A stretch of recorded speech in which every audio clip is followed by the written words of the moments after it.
Assalamualaikum warahmatullahi wabarakatuh. Alhamdulillahi rabbil alamin wa bihi nasta'in.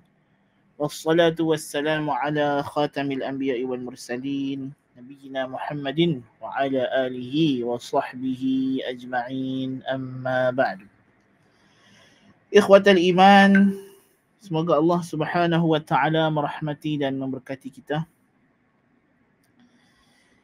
Kemudian musannif rahimahullah membincangkan perbezaan di antara ikhlas, bainal ikhlas, al-farqu bainal ikhlas was-sidq wa bainal ikhlas wan-nushu. Ini dua istilah yang mesti dibezakan dengan ikhlas. Apa dia? Yang pertama ialah as-sidqu, yang diterjemahkan ke bahasa Melayu ni biasanya disebut benar, ya, ataupun kadang-kadang disebut jujur, tapi biasanya disebut benar, as-sidqu.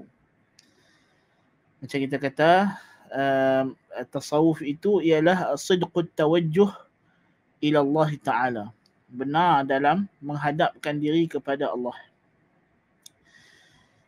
Dan yang kedua ialah an-nushu, nasihat. An-nushu, Nabi kata ad-dinun nasihah, agama itu nasihat. Nasihat, apa dia nasihat? Orang Melayu kalau sebut nasihat, hak dia faham tu macam inilah, duk bagi nasihat, menyampaikan pesanan. Nasihat bukan sekadar itu, ya. Nasihat ni ialah iradatul khair lil ghair, nak benda yang baik untuk orang lain. Iradatul khair lil mansuhilah, untuk nak benda baik untuk orang yang kita nasihat. Jadi boleh jadi dalam bentuk perkataan, dalam bentuk perbuatan, dalam bentuk i'tiqad. Sebab tu sahabat tanya, qulna ya Rasulullah liman? Nasihat tu untuk siapa ya Rasulullah?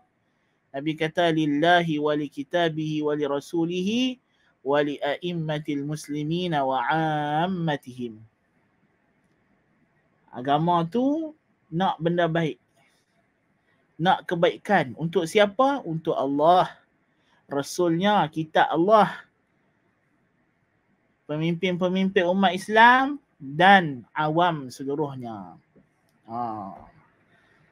Kan? Itu makna ad-dinun nasihah, bukan agama tu duk bagi. Kita kalau faham nasihat lagu tu memanglah kan payahlah. Qila innal farqa bainal ikhlasi was-sidqi anna as-sidqa huwa al-aslu wal ikhlasu mutafarri'un anhu. وقيل الإخلاص لا يكون إلا بعد الدخول في العمل، وأما الصدق فيكون بالنية قبل الدخول فيه. قال ابن القيم وقيل أي في معنى الإخلاص التوقي من ملاحظة الخلق حتى عن نفسك، والصدق التنقي عن مطالعة النفس، فالمخلص لا رياء له والصادق لا إعجاب له، ولا يتم الإخلاص إلا بالصدق ولا الصدق إلا بالإخلاص ولا يتمان إلا بالصبر. Antara tafsiran yang ulama tasawuf bagi, dia kata ikhlas beza dengan as-sidqu. Ikhlas dengan benar ialah, as-sidqu itu adalah asal. Asalnya kita ni kena ada sidqut tawajjuh ila Allah. Kita bila kita nak menghadapkan diri kepada Allah, kita nak beribadat kepada Allah, kita kena jujur, kita kena benar. Sebab as-sidqu ini di antara juga syarat la ilaha illallah. Yakni kita memang benar, jujur, memang kita nak benda tersebut. Bukannya kita buat benda tersebut kerana pura-pura. Ya. Nas'alullah al-afiyah. Dan orang munafik, dia tidak ada dua benda ini, as-sidqu wal ikhlas. Dia masuk Islam, dia tak ada as-sidqu. Dia bukan kerana nak Islam itu, dia ada agenda lain. Kemudian bila dia dah masuk Islam, dia tidak ada ikhlas. Dia beramal bukan kerana mengharap ganjaran Allah Ta'ala.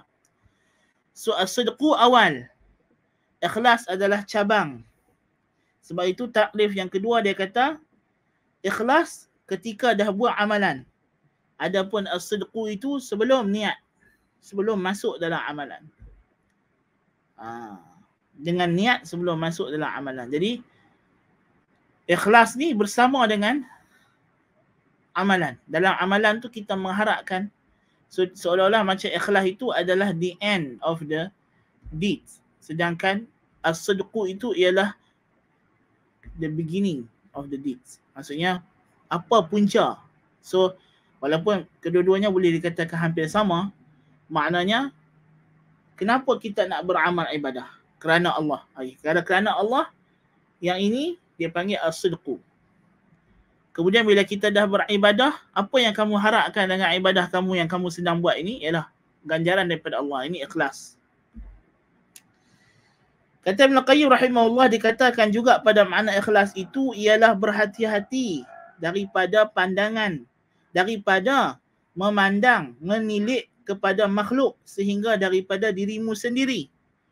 Ikhlas ialah kita tidak ada perhatian kepada apa-apa habuan makhluk, termasuk diri kita sendiri. Macam kita dah sebutlah takrif ikhlas tu kan, dia tidak ada habuan diri sendiri, tidak ada hawa, tidak ada nafs, ya.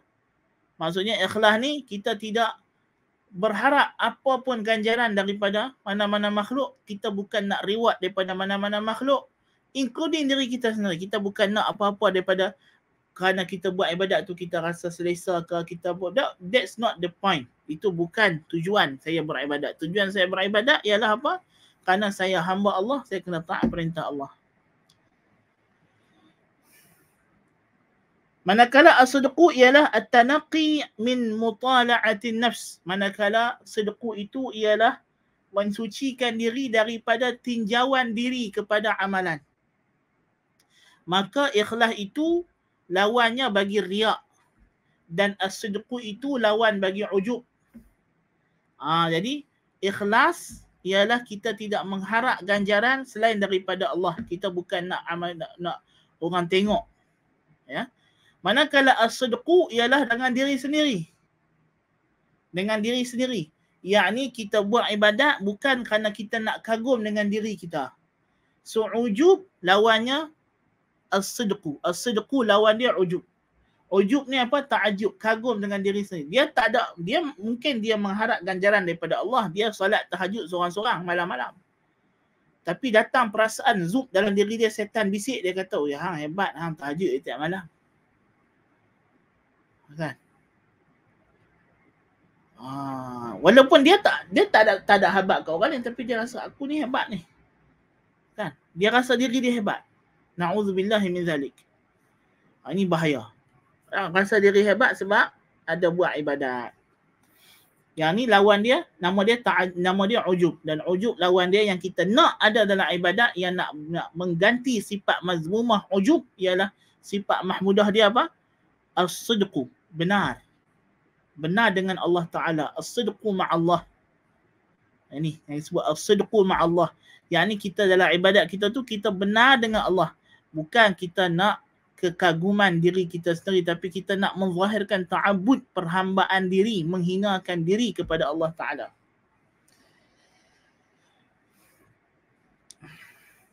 Dan ikhlas tidak akan sempurna tanpa as-sidqu, dan as-sidqu tidak akan sempurna tanpa ikhlas, dan kedua-duanya tidak boleh berlaku tanpa kesabaran.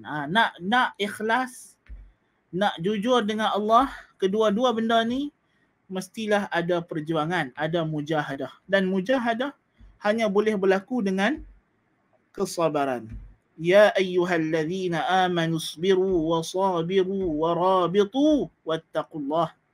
Ayat terakhir surah Ali Imran. Dan kita dah belajar, Ibn Qayyim kata apa dalam ad-da' wa dawa' dulu?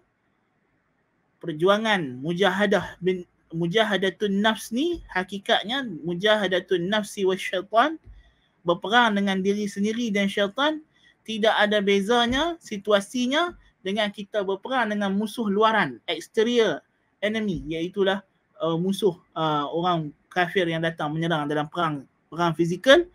Macam mana kaedah dan taktik itu, macam itulah kita dengan diri kita sendiri dan dengan syaitan yang duk menjala dalam diri kita. Inna syaitana la yajri min ibni Adam majrad dam. syaitan tu berjalan dalam badan anak Adam seperti mengalirnya darah. Ya. ويمكن أن يعبر عن الفرق بينهما بعبارة أخرى فيقال الإخلاص أن تفرد الله عز وجل بقصدك وأما الصدق فهو الموافقة بين الظاهر والباطن في الأعمال وفي الأحوال وفي الأقوال جميعا ففي الأعمال لا يظهر أعمالا صالحة وقلبه خال وفي الأحوال لا يظهر خشوعا أو صلاحا وقلبه ينطوي على خلاف ذلك فهذا غير صادق وكذا لو أظهر من ذلك ما ليس بقلبه منه إلا مقدار لا يكافئ ما ظهر فهو غير صادق بمقدار تفاوت المقدارين وكذلك في الأقوال فالصدق فيها بمقدار توافق القول وما في القلب فمن قال قولا ولو كان مطابقا للواقع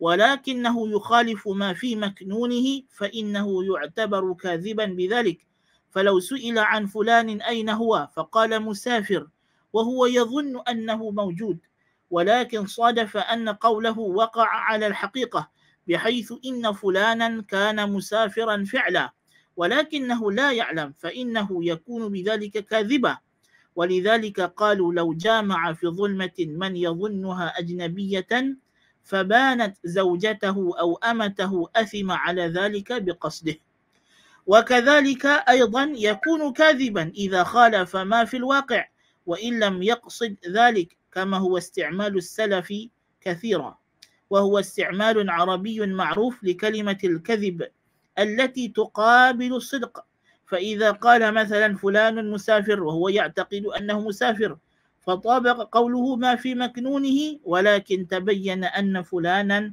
لم يسافر فإطلاق الكذب في مثل ذلك وارد معروف وليس هو من الكذب المذموم الذي يعاقب عليه صاحبه وإنما يطلقون ذلك على كل ما خالف الواقع والحقيقة سواء كان بسبب فساد في العدالة أو فساد في الضبط.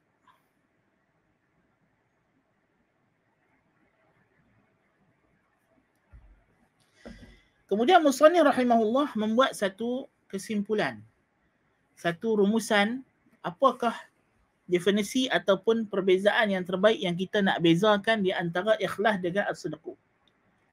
Apa dia kata? Kita boleh bezakan ikhlas dengan sidqu ni. Dia kata ikhlas itu engkau menunggalkan Allah Subhanahu wa taala dengan niat dan tujuan kamu beramal ibadah.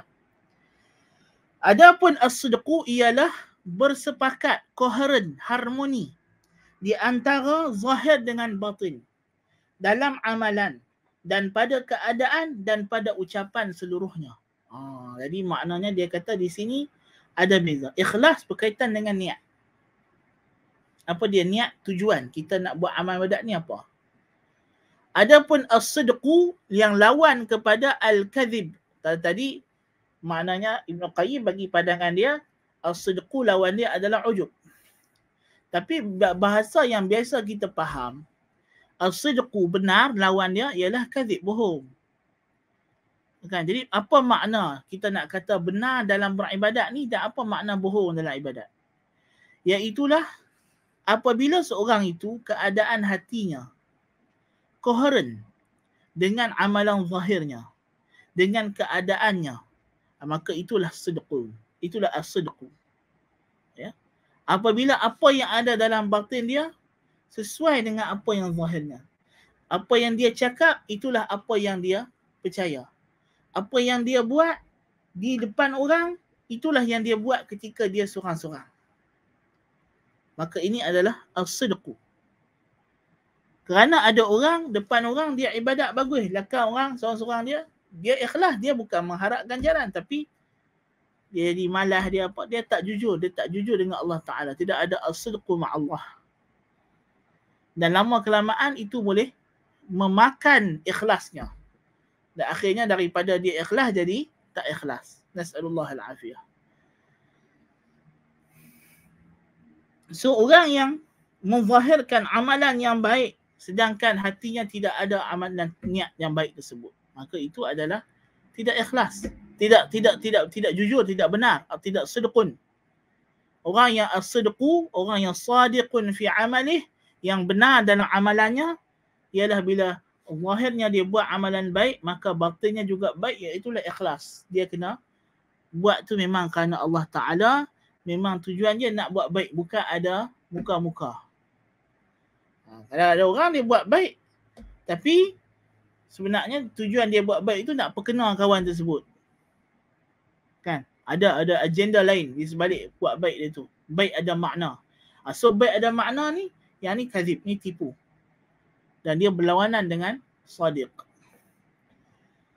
Dalam keadaan tidak menzahirkan khusyuk atau kebaikan, sedangkan hatinya berlawanan dengan perkara tersebut.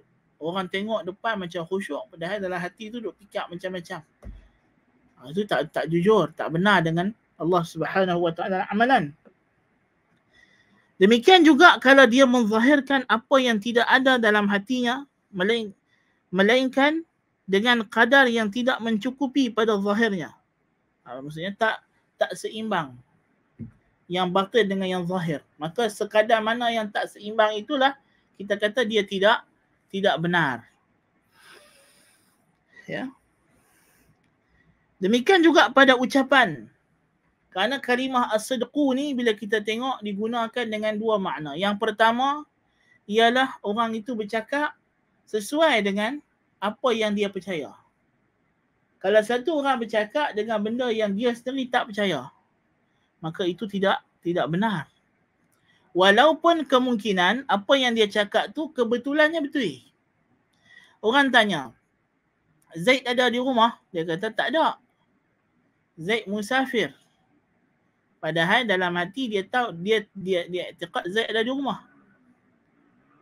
Dia duk i'tiqad kata Zaid ada di rumah. Dia tak tahu pun kata Zaid tu musafir. Tapi dia saja nak habaq kawan ni supaya tak jumpa Zaid. Rupanya sungguh Zaid tu memang musafir. Kan? Kita kata orang ni masa dia bercakap, masa dia habaq dekat kita Zaid musafir tadi, dia betul ke dia bohong? Dia bohong. Pasal dia bercakap tanpa ilmu. Orang yang bercakap tanpa ilmu bohong. Walaupun dia betul. Kan? Orang yang bercakap tanpa ilmu, tanpa pengetahuan, dia bohong walaupun dia betul. Walaupun apa yang dia cakap tu ialah realiti. Kerana ketika dia bercakap, dia belum tahu realiti. Dia bercakap dengan kejahilan. Ya. Mungkin dia bercakap itu based on apa yang dia sendiri dah buat assumption, pre-assumption, pre-conjectures. Ya. Tapi kebetulan apa yang dia teka tu betul. Dia betul ke dia bohong? Macam Tok Nujum lah. Kan? Pak Belalang, masa dia panggil belalang itu, adakah dia memang tahu dalam genggaman raja itu ada belalang? Dia tak tahu. Dia panggil belalang, dia panggil anak dia. Kan? Tapi orang ingat hadis sebut tu, dia tengok sungguh belalang, dia bohong. Kan? Dia main teka. Padahal dia pembohong, pendusta. Kan? Walaupun kebetulan apa yang dia cakap tu tepat dengan, bahkan tak tepat pun. Cuma orang menyangka tepat pasal apa? Orang dah ada gambaran kata dia ni orang yang boleh teka benda gaib. Padahal tak betul pun. Padahal jelas dia cakap tu dia panggil orang lain. Kan? Itu contoh nak bagi mudah faham apa makna benar, lawannya kadzib. Dan juga di antara makna yang lebih masyhur lagi ialah apa yang kita cakap tu ialah apa yang kita percaya, tetapi tak sama dengan realiti. Yang pertama tadi, yang kita sengaja, kita tahu benda tu bukan itu yang kita percaya, tapi kita saja pergi habaq dengan tu benda yang kita percaya tu salah. Yang ini yang berdosa, yang tak betul, yang tak boleh. Pasal kita muta'ammidul kadzib. Kita sengaja bohong. Walaupun kebetulan apa yang kita cakap tu sungguh. Tapi perbuatan kita tu jahat. Niat kita tak betul. Niat kita nak tipu. Kan? Yang itu yang salah. Yang dicela. Adapun bila kita habaq satu benda, orang cek-cek rupanya benda yang kita habaq tu tak macam yang kita habaq. Yang ini boleh jadi dua keadaan. Sama ada kita tahu memang yang kita habaq tu bukan itulah bendanya. Yang ini yang salah. Ini muta'amilul kadhib. Yang kedua, kita tak tahu. Kita memang duk ingat macam kita habaq. Rupanya kita sendiri salah. Kita sendiri jahil. Jahil murakkab. Kita dapat gambaran salah. Kita ada wrong view tentang satu isu. Kita ada wrong perception tentang satu perkara. Tapi masa kita habaq dekat orang perkara tersebut, memang itulah yang kita sendiri, yang kita pun percaya benda tu. Yang ini ada uzur. Yang ini Allah Ta'ala bagi uzur. Ya. Dan contoh yang paling jelas dalam masalah ni ialah inilah di mana syarak memberi uzur kepada orang yang ada i'tiqad ataupun keperbuatan atau kepercayaan yang silap, tersalah. Orang yang buat bid'ah. Even orang Islam, orang yang mengucap 2 kalimah syahadah, kalau dia terbuat benda-benda syirik, sedangkan dia buat benda tu dalam keadaan dia jujur, dia bukan nak buat syirik. Dia ingat benda tu tak syirik, atau dia ingat benda tu tak bid'ah, dia ingat benda tu sunnah. Benda tu dibenarkan oleh syarak. Adakah mereka ini berdosa di sisi Allah Ta'ala? Allah Ta'ala tak. Jelas Allah Ta'ala kata dia tak akan hukum. Kan? Rabbana la tu'akhidna in nasina aw akhta'na. In nasina akhta'na. Tuhan dah ampunkan. Rufi'a an ummati al-khata' wan nisyan wa mastukrihu alaih. Telah diangkat hukum daripada umatku itu kesalahan, apa yang dia buat secara tersalah dan terlupa, dan apa yang dia dipaksa. Tak ada hukum. Kan? Maknanya tidak dikenakan hukuman. Orang yang buat secara tidak sengaja, khata'. Walaupun dalam bahasa Arab Hijaz tetap disebut kadhib. Khata', kadhib sama ada dengan ta'ammud, dengan sengaja, ataupun dengan khata'. Walaupun orang Arab lain dia tak guna kadhib melainkan untuk sengaja dan khata' untuk tak sengaja. Bahasa Hijaz, kadhib ni boleh jadi sengaja, tak sengaja. Waktu dalam istilah ahli hadis, sebagai ahli hadis dia sifatkan sebahagian perawi sebagai kadzab. Rupanya makna kadzab bukan yang kita faham cakap bohong, rupanya dia banyak tersilap. Dia tak sengaja pun dia tersilap pasal ingatan dia tak kuat. Dia riwayat hadis tersalah. Maka ulama panggil dia kadzab. Tapi dia orang baik, orang soleh, orang bagus. Kan? Jadi ini kita kena faham istilah ini. Wa yu'ayyiduhu min wajhin qaulullah azza wa jalla li malaikatihi alaihimus salam anbi'uni bi asma'i haula'i in kuntum sadiqin. Tuhan kata dekat malaikat, bagitalah aku nama-nama semua benda ni kalau betul, kalau kamu ni betul. Adakah malaikat bohong? Sebab Tuhan kata kalau hampa betul, maknanya hampa salah, hampa tak betul. Kan? Jadi dalam bahasa kita yang biasa ma'rufnya ini adalah kadhib, ini adalah khata' lawan kepada sidqun. Jadi sidqun tu boleh jadi lawan kepada khata', silap, atau lawan kepada kadhib, bohong. Kan? Waqad zakara ibnu fa innahum lam yata'ammadul kadhib wa hashahum. Malaikat bukan sengaja nak cakap bohong. Ya, tapi mereka menyangka itulah realiti, bahawa mereka sudah cukup. Kerana mereka ni adalah ciptaan Tuhan yang pada sangkaan mereka lah ciptaan Tuhan yang terbaik. Yang tidak buat dosa, tidak buat salah sentiasa. Wa nahnu nusabbihu bihamdika wa nuqaddisu lak.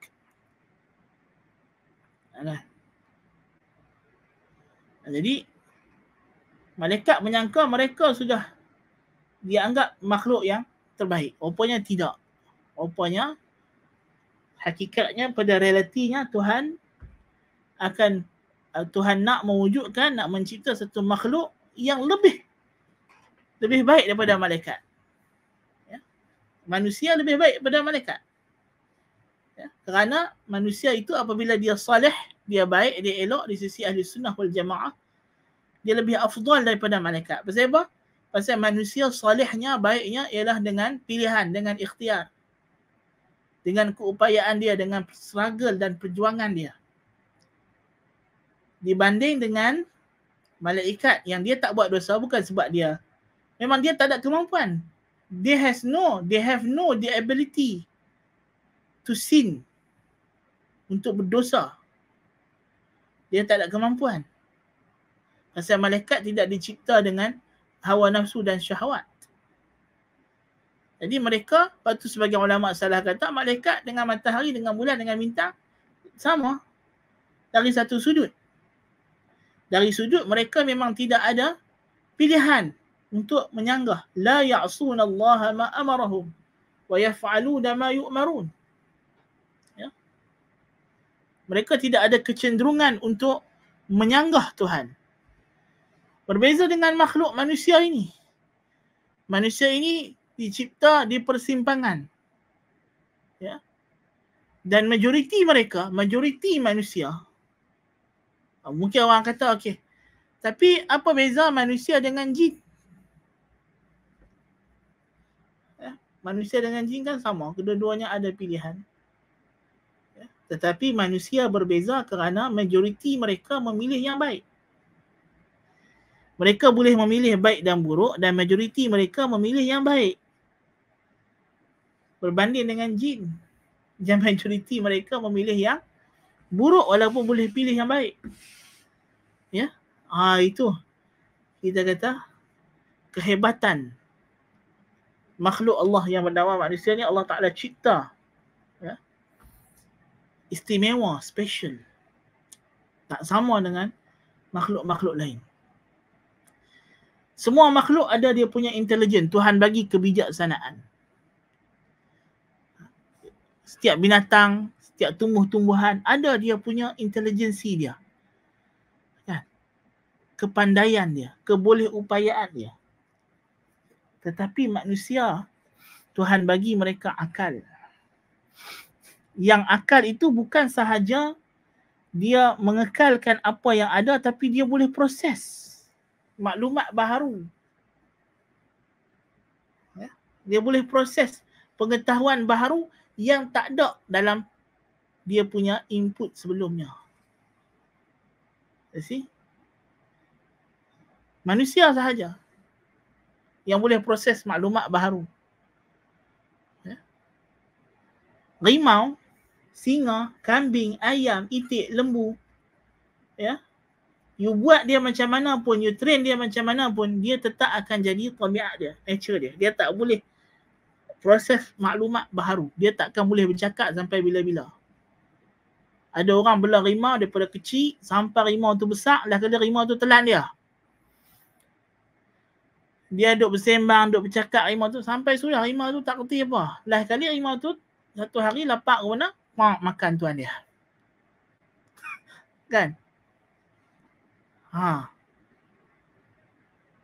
Dia tak boleh tinggal. Dia hanya boleh ikut naluri, insting yang Tuhan dah bagi kepada dia. Kan? Dia tak boleh tambah maklumat baru untuk dia membina kebolehupayaan baharu. Ya? Tapi tengok manusia. Manusia boleh belajar bahasa baru. Ya? Bahasa ni di antara kehebatan Allah Ta'ala, dia ciptakan bahasa sebab Allah Ta'ala sebut dalam surah Ar-Rum. Di antara kehebatan, keagungan dia. Ya. Pasal melalui bahasa dapat maklumat baru. Orang yang boleh bercakap lebih banyak bahasa, lebih banyak maklumat yang dia dapat. Betul tak? Lebih banyak maklumat yang dia dapat. Tak sama. Tak sama dengan kita baca terjemahan. Kan? Tak sama dengan orang translate untuk kita. Kerana orang yang translate tu pun, dia translate based on apa yang dia faham. Dan perasaan, feeling bila kita dapat baca buku yang original. Maklumat itu original dalam bahasa dia dengan secondary. Beza, jauh beza. Kan? Kefahaman kita akan lebih mendalam. Ya. Berbanding dengan kita baca terjemahan. Sebab tu kalau beza kalau kita mengajar buku terjemahan dengan kitab asal. Kadang-kadang kita tak tahu nak elaborate macam mana daripada terjemahan tu. Pasal orang yang terjemah tu dia dah terjemah dengan dia punya view, pandangan dia. Jadi kita dah tak boleh nak godek daripada kitab itu maklumat baru yang kita nak gabung dengan maklumat kita. Tapi bila kita baca dalam kitab asal, kita boleh nampak, kita boleh faham dan kita boleh olah. Itu kehebatan akal manusia yang Tuhan bagi. Subhanallahil azim. Taib. Balik kepada cerita kita ni. وقد ذكر ابن منظور في اللسان جملة من الشواهد على هذا الاستعمال.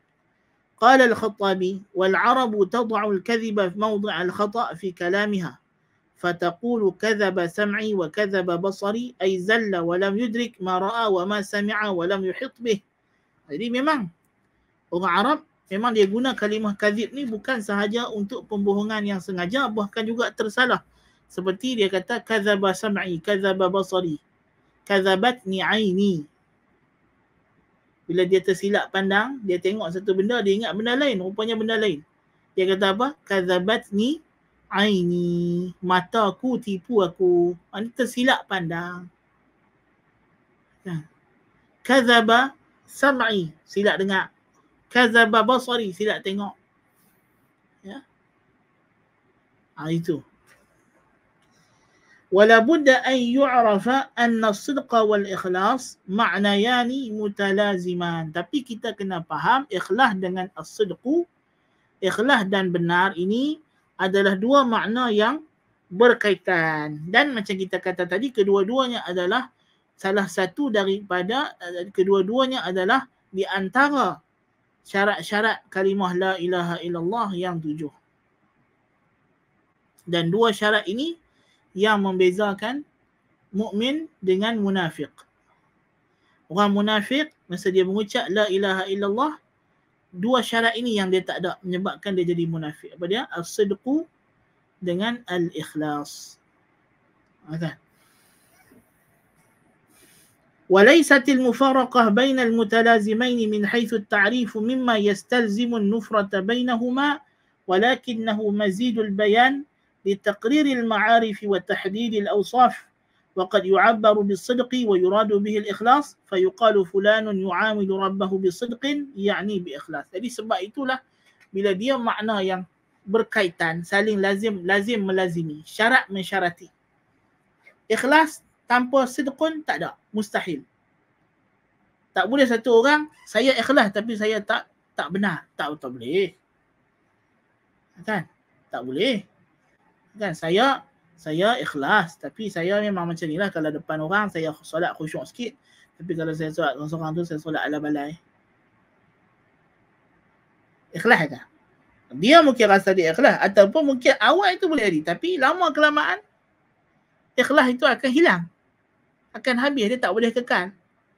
Sebab as-sidqu adalah syarat untuk ikhlas itu ada. Dan tak mungkin juga orang yang tak ikhlas buat ibadat kerana mengharapkan ganjaran dan habuan manusia, makhluk. Tapi dia benar dengan Allah Ta'ala. Confirmlah dia buat ibadat itu, dia berdusta, dia bohong dengan Tuhan. Ya? Oleh sebab itu, kadang-kadang digunakan juga ikhlas dengan kalimah as-sidqu, dan as-sidqu digunakan dengan makna kalimah ikhlas.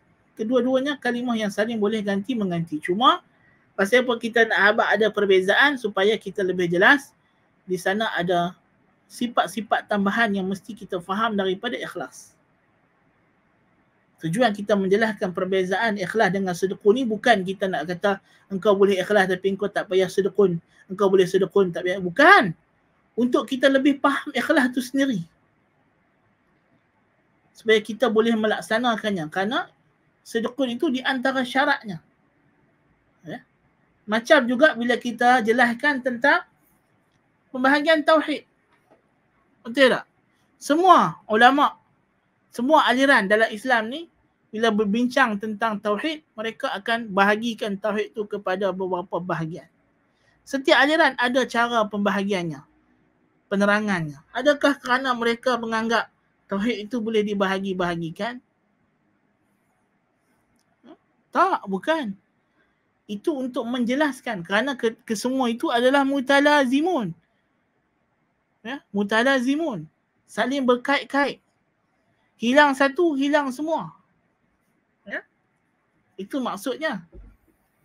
Itu maksudnya. Sebab itulah orang musyrikin, tujuan kita habaq tauhid rububiyah uluhiyah, kita nak bagi tahu bahawa kalau kamu hanya mentauhidkan Allah pada rububiyah tanpa uluhiyah, maka tauhid kamu tidak sah. Kamu tidak akan dipanggil Muslim di sisi Allah Ta'ala. Itu maksud orang musyrik. Kenapa mereka tak dipanggil Muslim oleh Allah Ta'ala? Kenapa Allah panggil mereka musyrik, kafir? Kerana mereka tidak mengikhlaskan ibadah. وَمَا أُمِرُوا إِلَّا لِيَعْبُدُوا اللَّهَ مُخْلِصِينَ لَهُ الدِّينَ حُنَفَاءَ. Itu tujuannya. Ya.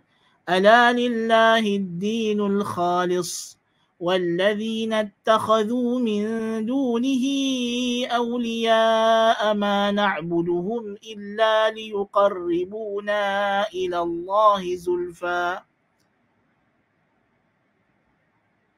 Itu perbezaannya pada tauhid itu, kan? Bahawa mengikhlaskan ibadah hanya untuk Allah adalah syarat sah.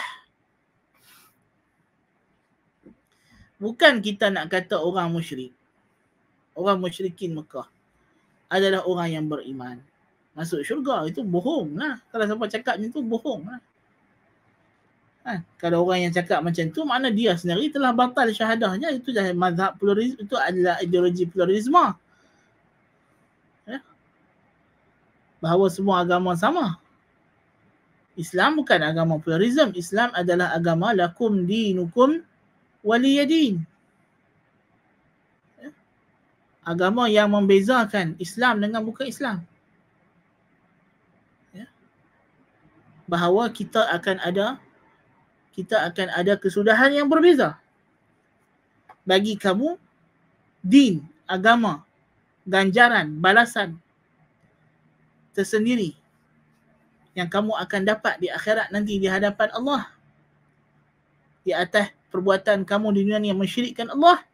Waliyadin, dan bagiku ganjaranku yang tersendiri daripada Allah, yang berbeza dengan ganjaran yang kamu akan dapat kerana aku mentauhidkan Allah. Ya? Itu maksudnya. Subhanallah. Ya? Jadi bukan bermakna bila kita menjelaskan dua perkara yang berbeza, tetapi dua perkara itu saling lazim melazimi, makna kita mencerai-ceraikannya, bukan. Bahkan tujuannya supaya kita dalam amalan kita lebih menyatukannya. Itu maksudnya. Wa ammal farqu bainal ikhlasi wan nushi. Adapun beza di antara ikhlas dan an-nush. Ikhlas dengan nasihat. Apa beza ikhlas dengan nasihat? فيمكن أن يقال في عبارة مختصرة إن الإخلاص كما سبق إفراد الله عز وجل بالقصد، وأما النصح فهو استفراغ الوسع وبذل الجهد في أداء العمل. فتقول فلان ناصح في عمله، فلان ناصح لتلامذته، وناصح في صحبته، وناصح لفلان، أن يستفرغ جهده في إيصال النفع له بكل وجه مستطاع. ولا ريب أن هذا يتضمن الإخلاص وزيادة. وربما عبر بالإخلاص عن النصح فقيل فلان يعمل بإخلاص في كذا وكذا، أي يعمل بنصح. فإن كان المراد أنه يعمل ابتغاء وجه الله فقط كان ذلك من باب توحيد القصد والإرادة، فهو يعمل بإخلاص، أي يريد وجه الله لا يريد شيئا آخر. ويمكن أن يقال فلان يعمل بإخلاص أي أنه يبذل طاقته ووسعه وجهده ولا يتوانى في القيام بالمهمة التي وكل إليه. وبهذا يعرف الفرق بين الإخلاص والنصح وبين الإخلاص والصدق وما بين هذه الأمور من الملازمة. Besok orang kata kita kena ikhlas dalam bekerja. Ikhlas dalam bekerja. Apa maksud ikhlas? Ikhlas yang dia nak masuk ni adalah nushu. An-nushu, nasihat. Yakni bersungguh-sungguh. Sebab apa makna nasihat macam kita kata tadi ialah mengkehendaki kebaikan untuk orang lain. Untuk satu pihak yang lain. Yakni dia berusaha sungguh-sungguh supaya pihak yang satu lagi itu mendapat kebaikan. Perhatian yang penuh. Macam kita kata tadi, ad-dinun nasihah. Agama itu nasihat. Apa ada agama nasihat? Ini agama itu adalah satu perkara yang bersungguh-sungguh nak memastikan kebaikan. Kebaikan untuk siapa? Untuk Allah. Supaya Allah itu tidak disekutukan. Tidak disyirikkan. Untuk kitabullah. Supaya kitabullah itu tidak ditentang ajarannya. Dipatuhi. Nasihat untuk Rasul. Kenapa? Supaya Rasul itu diikuti sunnahnya. Ditaati perintahnya. Tidak dicabar. Tidak ditentang. Tidak dilawan.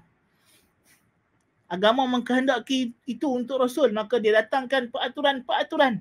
Allah letakkan peraturan-peraturan untuk memastikan i'tiqad kita kepada Allah adalah i'tiqad yang terbaik. I'tiqad kita pada kitabnya adalah yang terbaik.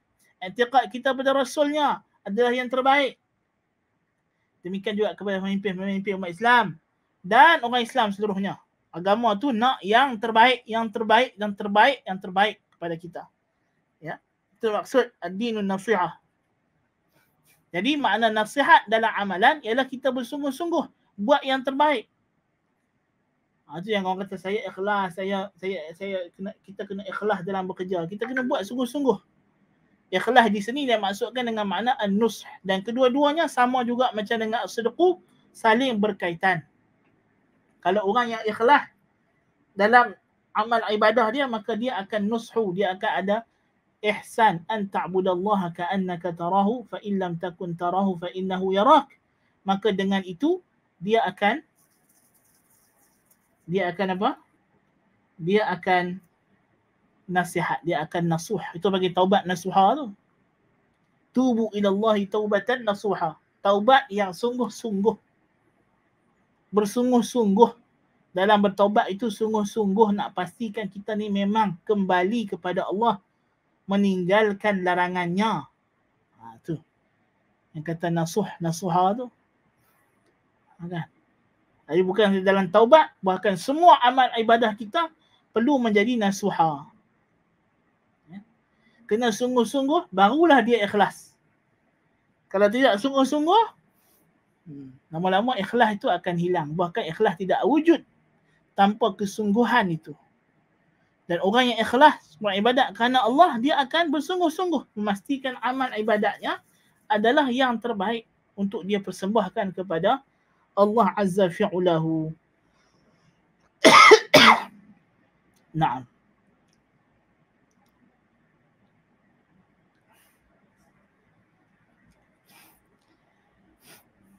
Jadi inilah yang kita dapat bahaskan untuk pagi ini. Tajuk berkaitan dengan perbezaan ikhlas dengan as-sidqu dengan ikhlas dengan an-nushu.